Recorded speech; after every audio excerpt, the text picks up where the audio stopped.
धर्मपुर नाम का एक गांव था जहां किशन अपनी पत्नी और अपने बच्चों के साथ रहा करता था। वो अपने परिवार का बहुत ख्याल रखता था। गांव हाईवे के करीब होने के कारण वहां का व्यापार बहुत अच्छा चलता था। किशन वैसे तो एक गरीब किसान था। उसका शहर जाकर दुकान खोलने का सपना था। काश मैंने अपनी माँ की बात मान ली होती तो मैं आज इस कदर परेशान नहीं होती और अपना भविष्य तुम्हारे साथ नहीं देखना पड़ता। तुम हर सुबह मुझे ताना सुनाती हो, अपने मायके क्यों नहीं चली जाती? यहाँ तुम्हें कम से कम 2 वक्त की दाल रोटी तो मिल रही है, वहाँ तुम्हें क्या मिलेगा? देखिए जी, आप भले ही मुझसे जो जी में आए कहिए, लेकिन मेरे मायके वालों के बारे में कुछ मत कहिए। अच्छा बाबा ठीक है, पर तुम इतनी बौखलाई हुई क्यों हो? बच्चों ने कितने दिनों से बर्गर और पिज़्ज़ा नहीं खाया है। उनकी जिद है कि अब उन्हें घर का खाना नहीं खाना। तुम तो जानती हो भाग्यवान, इस बार खेती में ज्यादा बारिश के कारण हमें कितना नुकसान हुआ है। ऊपर से नील गाय कितने सारे आ गए हैं। अब हम खेती बाड़ी तो कर ही नहीं सकते। ये मैं समझ सकती हूँ, पर बच्चों को कौन समझाए?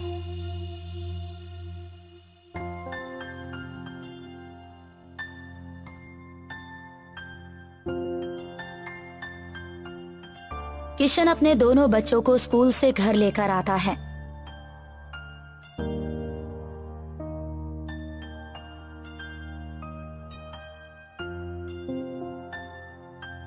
बच्चे घर के अंदर आते ही सवाल पूछने लगते हैं। पापा, मेरा पिज्जा कहाँ है? ना पिज्जा है और ना बर्गर, यहाँ तो कुछ भी नजर नहीं आ रहा। हाँ पापा, मेरे सारे क्लासमेट्स टिफिन में बर्गर और पिज्जा लेकर आते हैं और एक हम है कि भिंडी लौकी खाते रहते हैं। बहुत बेइज्जती होती है हमारी। तुम दोनों चिंता न करो, हमारा समय भी बदलेगा, कुछ दिन और इंतजार कर लो। किशन और बच्चों की बात सुनकर साया की आंखों में आंसू आ गए। तब साया ने किशन से कहा, मैं कुछ दिनों के लिए अपने बच्चों को लेकर अपने मायके चली जाती हूँ। मेरा भाई उन्हें ये सारी चीजें लाकर दे देगा जो आप नहीं दे पा रहे हैं। इतना कहने के बाद साया अपने बच्चों को लेकर अपने मायके चली जाती है और किशन घर पर अकेला रह जाता है।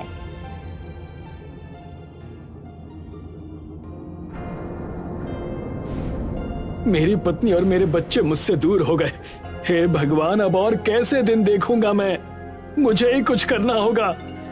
किशन को रोता देख वहाँ पर गांव के बहुत बड़े जमींदार रामचरण सिंह आ गए और किशन से पूछने लगे।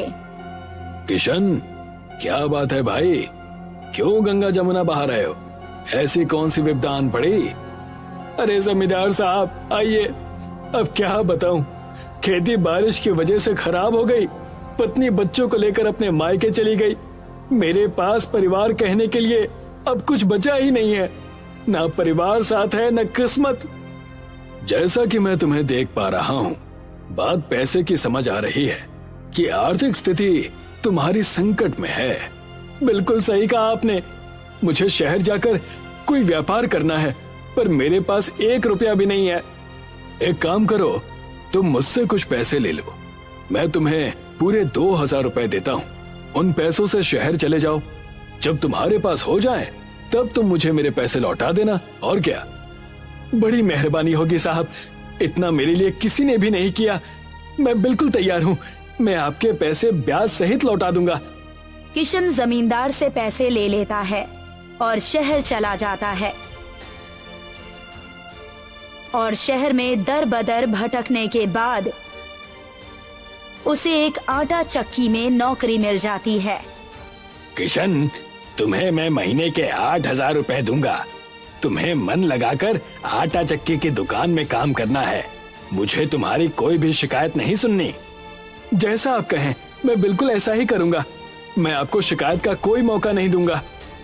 किशन कुछ दिन उस आटा चक्की में काम करता है। एक दिन हिसाब के हेर फेर की वजह से उसका उस आटा चक्की के मालिक के साथ झगड़ा हो जाता है। मैंने तुम्हें कितना ईमानदार समझा था, पर तुम तो चोर निकले। मुझे तुमसे ये उम्मीद नहीं थी। निकल जाओ मेरी दुकान से और इस बाजार में कभी नजर मत आना। तुम्हें यहाँ अब कोई भी काम नहीं देने वाला। मैंने आपके यहाँ पर कोई भी चोरी नहीं की। आप मुझ पर ऐसा झूठा इल्जाम मत लगाइए। और हाँ, मुझे भी आपके पास कोई काम नहीं करना। मेरी 2 महीने की तनख्वाह मुझे दे दीजिए बस। किशन अपने मालिक से पैसे लेकर सामने वाले पिज्जा की दुकान पर बैठ जाता है और देखता है। आओ आओ, गर्मा गर्म पिज्जा खाओ। यार मैं अकेले कितना काम करूं, मुझे कुछ समझ में नहीं आ रहा। कोई एक बंदा मिल जाए तो मैं उसके ऊपर अपनी जिम्मेदारी सौंप दूं। लच्छू की बात सुनकर किशन उसके पास चला गया और कहने लगा, भाई साहब, क्या मैं आपकी दुकान में काम कर सकता हूँ? मुझे भी पिज्जा बनाना सिखा दीजिए। मैं लोगों के जूठे बर्तन धोने के लिए भी तैयार हूँ। लगता है ये मजबूर है। इसकी मजबूरी का मैं बखूबी फायदा उठाऊंगा। हाँ हाँ, क्यों नहीं, तुम मेरे दुकान में काम कर सकते हो, लेकिन एक ही शर्त पर। मैं तुम्हें तनख्वाह सिर्फ 2000 ही दूंगा और काम पूरे दिन करवाऊंगा। मुझे ये शर्त मंजूर है, मैं जरूर काम करूंगा। इतना कहकर किशन उस दुकान पर काम करने लगा। धीरे धीरे 1 महीने बीत चुके थे। किशन अब पिज्जा बनाना बखूबी जान चुका था।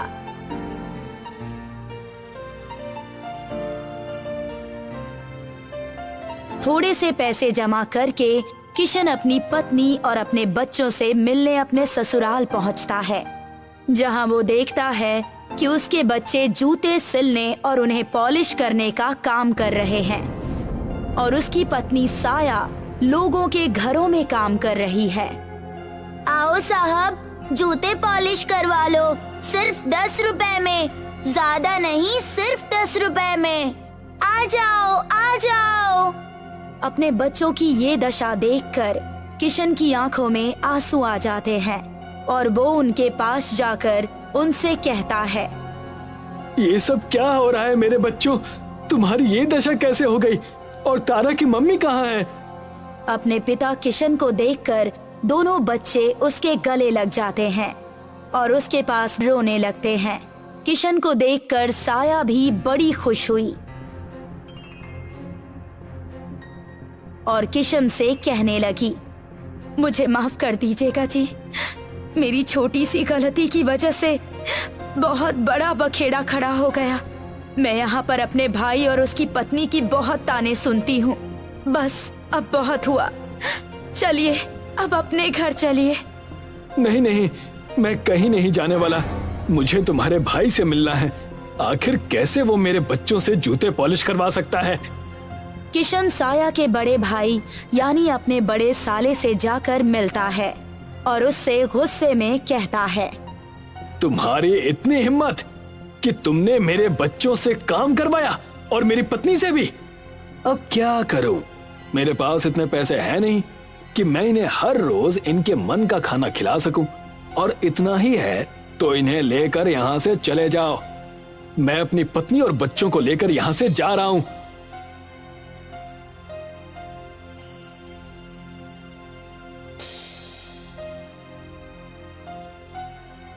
किशन अपने बच्चों और अपनी पत्नी के साथ अपने गांव चला आता है और देखता है कि रामचरण ने उसके घर और खेतों पर कब्जा कर रखा है। अरे आओ किशन आओ, मेरे ब्याज के पैसे मुझे दे देना और अपना घर छुड़वा लेना। पर 2000 रुपए के लिए आपने मेरा घर और खेत कैसे ले लिया? 2000 नहीं, मैंने तुम्हें पूरे 20,000 दिए थे और अब उसका ब्याज और सूद मिलाकर तुम्हें मुझे पूरे 1 लाख देने हैं। पैसे दो और अपनी जमीन और अपना घर ले जाओ। रामचरण ने किशन को अपने घर से बेघर कर दिया और किशन अपने परिवार के साथ रास्ते पर आ गया।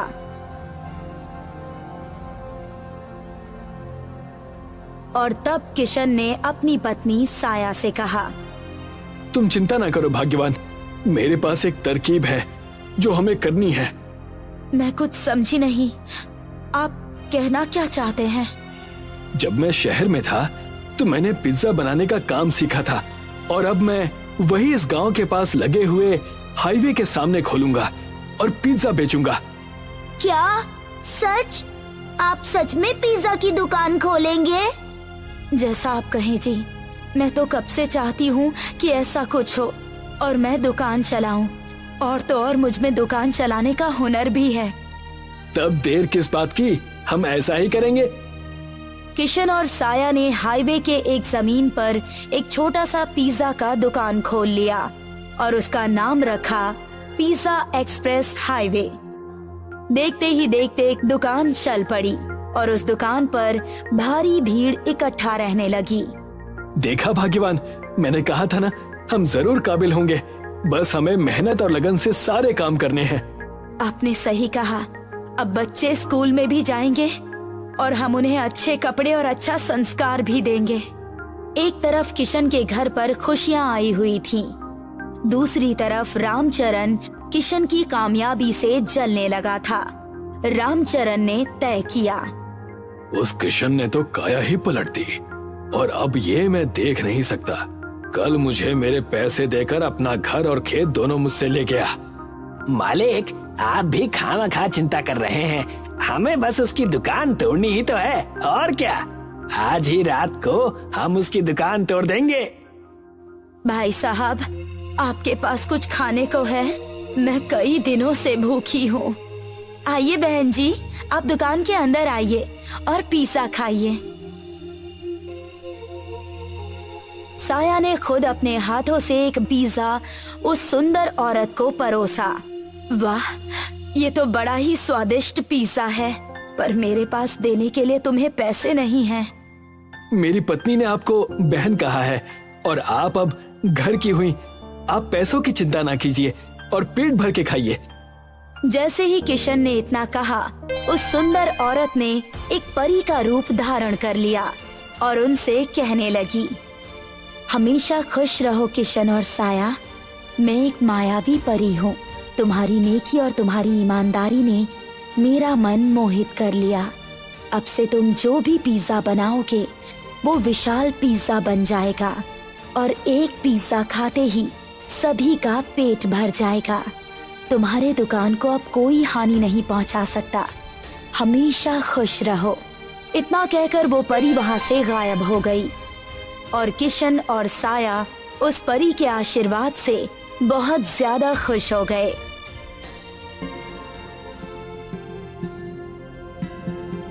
रात को रामचरण अपने कुछ गुंडे लेकर उनके दुकान पर पहुंचा। जाओ, इसकी दुकान को हाईवे से नीचे गिरा दो। आप चिंता न करिए। जैसे ही वो गुंडे उस पिज्जा एक्सप्रेस हाईवे की दुकान के पास पहुंचे, सामने से एक पेड़ की डाली बहुत तेजी से उनकी तरफ आई और उन्हें अपने साथ उठाकर पेड़ के ऊपर लेकर चली गई। बचाओ, हमें बचाओ, यहाँ से नीचे उतारो, बचाओ हमें। उनकी आवाज सुनकर वहाँ पर किशन का परिवार आ गया और कहने लगा, बड़ा मजा आया। रामचरण काका तो पूरे बंदर लग रहे हैं। जी हाँ, जैसे को तैसा। मुझे माफ कर दो किशन, मुझसे बहुत बड़ी गलती हो गई है। मैं आइंदा से तुम्हें और तुम्हारे परिवार को कभी तंग नहीं करूंगा।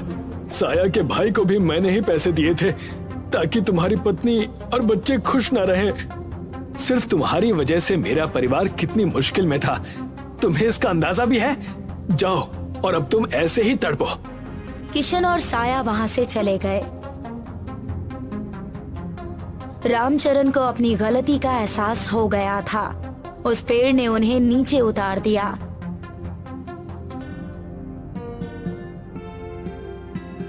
तब से किशन अपना पिज्जा एक्सप्रेस हाईवे बहुत अच्छे से चलाने लगा और खुशहाल जिंदगी जीने लगा। एक गांव में शेखर नाम का 22 वर्षीय युवक रहा करता था। शेखर पढ़ाई लिखाई में बहुत ही ज्यादा होशियार था, मगर शेखर के माता पिता बहुत गरीब थे। शेखर का जब कॉलेज जाने का नंबर आया तो उसके पिता कमल प्रसाद अपने बेटे शेखर से बोले, बेटा, हमसे जहाँ तक हो सका हमने तुम्हें पढ़ाया लिखाया, लेकिन इसके आगे अब हम तुम्हें नहीं पढ़ा सकते। लेकिन क्यों पिताजी? आप तो जानते हैं कि मेरा कॉलेज जाने का सपना है। मैं पढ़ लिख कर बड़ा आदमी बनना चाहता हूँ। शेखर की बात सुनकर शेखर की माँ अनीता ममता भरी नजरों से शेखर की ओर देखकर बोली, हर माता पिता यही चाहते हैं बेटा कि उनका बेटा बड़ा होकर अच्छे कॉलेज में जाए और वो अपने माता पिता का खूब नाम रोशन करे। लेकिन तुम तो जानते हो, तुम्हारे पिता ने तुम्हें मजदूरी करके यहाँ तक पढ़ाया है। कॉलेज की फीस का बोझ अब वो नहीं उठा सकते। कोई बात नहीं माँ, मैं पिताजी का दर्द समझता हूँ। मैं जानता हूँ कि पिताजी ने एक एक रुपया जमा करके मुझे इंटर कराया है, लेकिन अब मैं बड़ा हो गया हूँ। मैंने इतनी शिक्षा प्राप्त कर ली है कि अब मैं बच्चों को पढ़ाकर अपने कॉलेज की फीस निकाल सकता हूँ। पूरे गांव में सिर्फ तुम ही ने इंटर किया है बेटा, वरना तुम तो जानते ही हो कि हमारे गांव का मुखिया किसी भी माता पिता को अपने बच्चों को पढ़ाने की सलाह नहीं देता।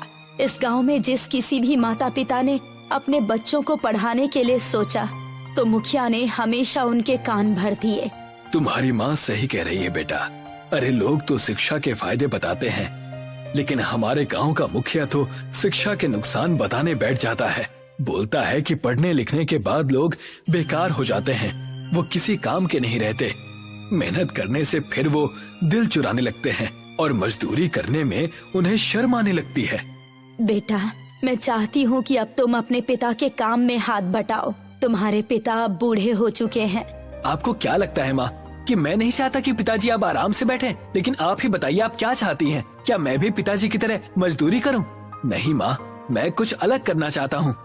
इतना कहकर शेखर वहाँ से चला गया। कमला प्रसाद अपनी पत्नी की ओर देखते हुए बोले, कोई बात नहीं, वो कुछ अलग और नया करना चाहता है तो इसमें गलत क्या है? मेरा मन कहता है कि मेरा बेटा कुछ न कुछ बड़ा करेगा।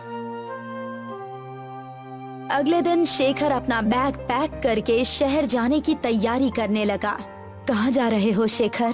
मैं शहर जा रहा हूँ माँ। शहर में मेरा दोस्त नितिन रहता है। मैं उसके साथ उसके कमरे में रह लूंगा और वहाँ पर मुझे ट्यूशन पढ़ाने के लिए बहुत सारे बच्चे भी मिल जाएंगे। आप दोनों चिंता मत कीजिए और जैसे ही सब कुछ सही हो जाएगा मैं हर महीने आप लोगों को मनी ऑर्डर भेजता रहूंगा। इतना कहकर शेखर घर से निकल गया। शेखर बस स्टैंड पहुंचा ही था कि तभी वहां पर गांव का मुखिया टहलते हुए आ गया। शेखर को देखकर मुखिया मजाक उड़ाने वाले अंदाज में शेखर से बोला, क्या हाल है शेखर? कहाँ जाने की तैयारी है? मैं शहर जा रहा हूँ मुखिया जी। हाँ, मैंने सुना है कि तुम शहर में जाकर कॉलेज में पढ़ाई करना चाहते हो। तुम नई पीढ़ी के बच्चों में शर्म नाम की कोई चीज तो बची नहीं है। पिता मजदूरी करते करते बूढ़ा हो गया है, उसका हाथ बटाने की बजाय शहर में मौज मस्ती करने जा रहे हो।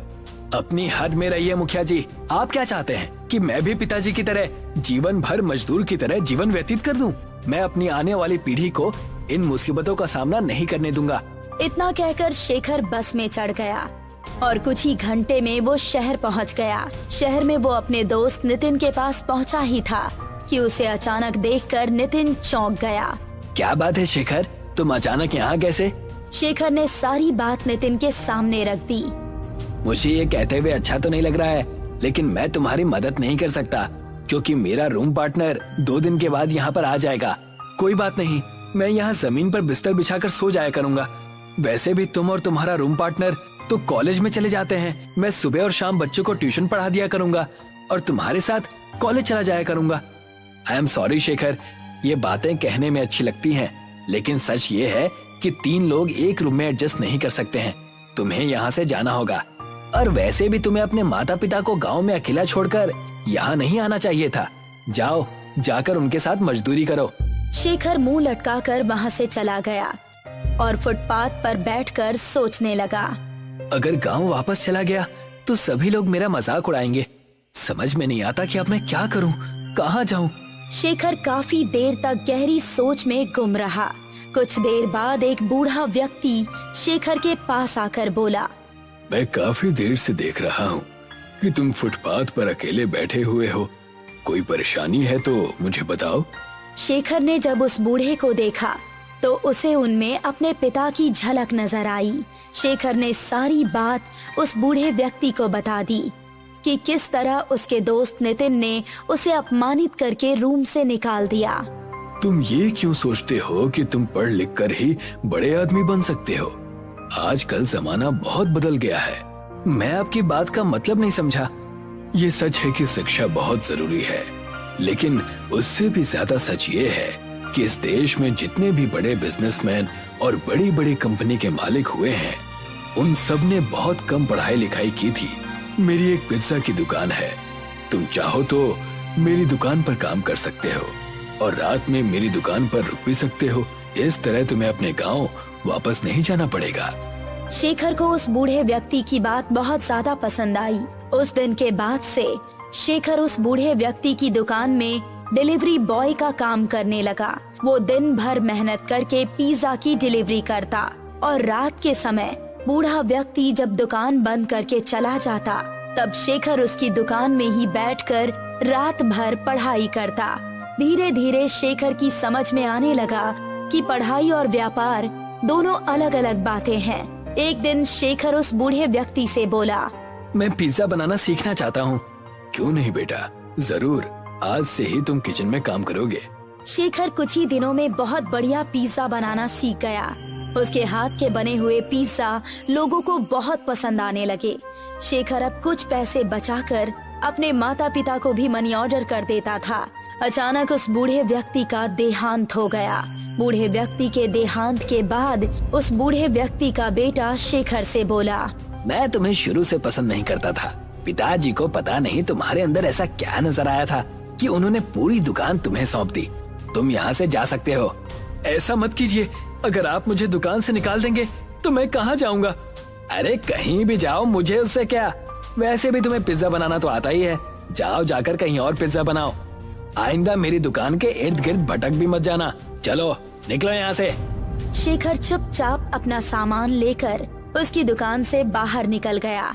बाहर निकलकर वो फिर से उसी फुटपाथ पर गया जहाँ पर उसकी पहली मुलाकात उस बूढ़े व्यक्ति से हुई थी। मैं हार नहीं मानूंगा। मेरे हाथ का पिज्जा शहर के लोगों को बहुत अच्छा लगता है और वैसे भी कई लोग मुझसे कह चुके हैं कि मुझे खुद की अपनी दुकान खोलनी चाहिए। क्यों ना मैं उन सब से मदद मांगू। अब से मैं अपना व्यापार खुद से शुरू करूंगा। किसी के आगे अब हाथ नहीं फैलाऊंगा। इतना कहकर शेखर हर उस जगह पर जाने लगा जहां वो पिज्जा डिलीवरी किया करता था। शेखर के स्वभाव को देखते हुए सभी लोगों ने उसकी बहुत मदद की और कुछ ही दिनों में शेखर ने शहर में एक छोटी सी दुकान किराए पर लेकर उसमें पिज्जा बनाने लगा। मगर शेखर की दुकान नहीं चली क्योंकि शहर में ब्रांडेड पिज्जा खाने वाले लोगों की संख्या बहुत ज्यादा थी।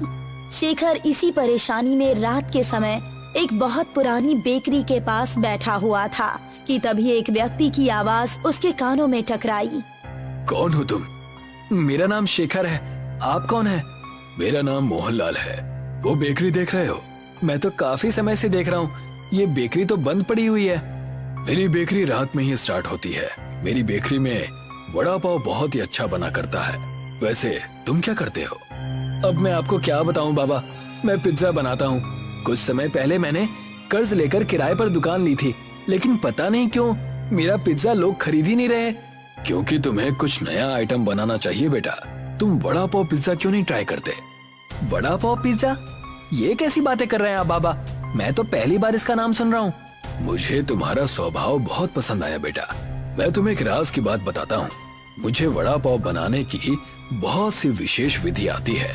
कुछ समय पहले मैंने वड़ा पाव पिज्जा बनाने की विधि एक विदेशी से सीखी थी। तुम चाहो तो मैं तुम्हें वो विधि सिखा सकता हूँ, लेकिन एक शर्त है। कैसी शर्त बाबा? मेरी जो वड़ा पाव पिज्जा बनाने की विधि है उसके लिए तुम्हें सिर्फ मेरी ही बेकरी से वड़ा पाव खरीदने पड़ेंगे। लेकिन मेरे पास आपके वड़ा पाव खरीदने के पैसे नहीं हैं। कोई बात नहीं, तुम्हें मैं उधार देने के लिए तैयार हूँ। लेकिन इस बात की क्या गारंटी है बाबा कि वड़ा पाव पिज्जा बिकेगा ही बिकेगा? जरूर बिकेगा बेटा, और देखते ही देखते तुम्हारे दिन बदल जाएंगे। इतना कहकर मोहनलाल शेखर को बेकरी के अंदर ले गया। शेखर ने देखा कि बेकरी अंदर से बहुत बड़ी बनी हुई थी, पर वहाँ पर एक भी मजदूर काम नहीं कर रहा था। सिर्फ मशीन ही काम कर रही थी, जो कि ऑटोमेटिक तरीके से वड़ा पाव बनाकर तैयार कर रही थी। बाबा, यहाँ तो कोई मजदूर नहीं है। और इतनी बड़ी मशीन की आवाज तो बाहर लग ही नहीं रही। ये ऑटोमेटिक मशीन है बेटा, कुछ समय के बाद तुम्हें सब समझ में आ जाएगा। मोहनलाल बेकरी के अंदर शेखर को वड़ा पाव बनाने की विधि समझाने लगा। कुछ ही देर में शेखर की समझ में आ गया। शेखर बहुत सारे वड़ा पाव लेकर अपनी दुकान पर गया और सुबह तक उसने सारे वड़ा पाव पिज्जा बनाकर तैयार कर दिए, जिनकी सुगंध दूर दूर तक जा रही थी। एक बाइक सवार युवक जो कि वहाँ से गुजर रहा था, अचानक शेखर की दुकान के सामने बाइक रोककर खड़ा हो गया। यहाँ तो बहुत अच्छी सुगंध आ रही है। ये वड़ा पाव पिज्जा की सुगंध है। मैं तो इस तरह के पिज्जा के बारे में पहली बार सुन रहा हूँ। लाओ जरा मुझे भी टेस्ट कराओ। शेखर ने एक वड़ा पाव पिज्जा उसे दे दिया। पिज्जा खाकर वो युवक खुशी से उछल पड़ा। यकीन मानो, मैं पिज्जा खाने का बहुत ज्यादा शौकीन हूँ, लेकिन इतना लजीज पिज्जा मैंने पहले कभी नहीं खाया। ये वड़ा पाव पिज्जा है सर, क्या आपको पसंद आया? मुझे बहुत ज्यादा पसंद आया। मैं एक न्यूज रिपोर्टर हूँ, तुम्हारे वड़ा पाव पिज्जा की तारीफ टीवी पर जरूर करूँगा। इतना कहकर वो वहाँ से चला गया। कुछ ही दिनों में देखते ही देखते शेखर का वड़ा पाव पिज्जा प्रसिद्ध होने लगा। अब शेखर ने अपना खुद का एक बहुत अच्छा मकान शहर में ले लिया था। शेखर ने अब MBA कंप्लीट कर ली थी, मगर अब उसका पूरा ध्यान अपने वड़ा पाव पिज्जा के बिजनेस की ओर था। कुछ समय बाद एक कंपनी का मालिक शेखर के पास आकर बोला, मेरा नाम एडवर्ड है, मैं अमेरिका में रहता हूँ। मैंने तुम्हारे वड़ा पाव पिज्जा की तारीफ बहुत सुनी है। मैं चाहता हूँ कि आज से ही तुम अपने वड़ा पाव पिज्जा की ब्रांच अमेरिका में भी खोलो। सच तो ये है कि मैं तुम्हारे साथ पार्टनरशिप करना चाहता हूँ। ये तो मेरे लिए बहुत ज्यादा खुशी की बात है। शेखर ने एडवर्ड के साथ पार्टनरशिप कर ली और देखते ही देखते शेखर का वड़ा पाव पिज्जा वर्ल्ड में फेमस होने लगा। कुछ दिनों बाद शेखर को बेस्ट बिजनेसमैन का अवार्ड भी मिला। उस अवार्ड के मिलने की खुशी में शेखर के माता पिता गांव के मुखिया के साथ शेखर के पास पहुँचे। वैसे तो मुझे शुरू से ही यकीन था कि तुम कुछ अलग और बड़ा ही करोगे। मुझे अपनी आंखों पर विश्वास नहीं हो रहा मेरे बेटे कि तू इतना बड़ा आदमी बन गया। तुम्हारे पिता बिल्कुल सही कह रहे हैं बेटा। मुझे खुशी है कि तुमने उस वक्त मेरी बात नहीं मानी। अगर तुम मेरी बात मान लेते तो तुम भी अपने पिता की तरह एक मजदूर ही रहते।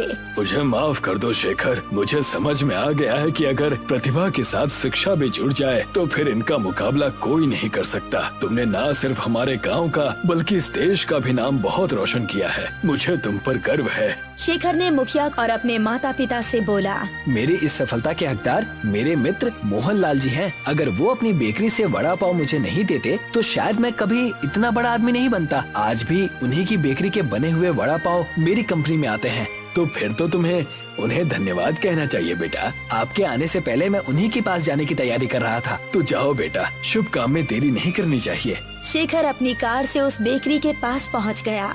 वो काफी दिनों बाद बेकरी के पास आया था। मोहनलाल ने काफी दिनों से शेखर से पेमेंट भी नहीं मांगी थी, मगर शेखर ने देखा कि उस बेकरी के पास कोई भी मौजूद नहीं था। वो बेकरी बंद पड़ी हुई थी। शेखर हैरत से उस बंद बेकरी की ओर देखने लगा कि तभी एक व्यक्ति की आवाज उसके कानों में टकराई। क्या देख रहे हो? मेरा नाम शेखर है। वैसे तो इस समय मोहनलाल जी बेकरी के सामने ही होते हैं, लेकिन पता नहीं आज उनकी बेकरी बंद है। ये तुम कैसी बातें कर रहे हो? ये बेकरी तो बरसों से बंद पड़ी है और जिन मोहनलाल की तुम बात कर रहे हो वो तो बहुत सालों पहले हुआ करते थे। क्या कहना चाहते हैं आप? मोहनलाल जी 1950 के दशक में इस बेकरी के मालिक थे। आप कौन हैं? मैं एक साफ सफाई करने वाला कर्मचारी हूँ। इतना कहकर उस व्यक्ति ने कुछ चेक निकाल कर शेखर को दिए। कई महीनों से मुझे ये चेक यहाँ पर पड़े हुए मिल रहे हैं। इसमें किसी शेखर नाम के व्यक्ति के सिग्नेचर हैं। क्या वो तुम ही हो? हाँ, वो मैं ही हूँ। तुम्हारा दिमाग तो ठीक है। तुम ऐसे व्यक्ति के नाम पर चेक काट कर फेंक रहे हो जो इस दुनिया से 70-80 साल पहले ही जा चुका है। इतना कहकर वो चला गया। शेखर की समझ में अब सारा माजरा आ चुका था। वो समझ चुका था कि शायद वो वड़ा पाव जिसका वो वड़ा पाव पिज्जा बना रहा था वो चमत्कारिक थे। शेखर मुस्कुराता हुआ चुपचाप वहाँ से वापस चला आया, मगर वो आज भी वड़ा पाव पिज्जा बनाने के लिए प्रसिद्ध है।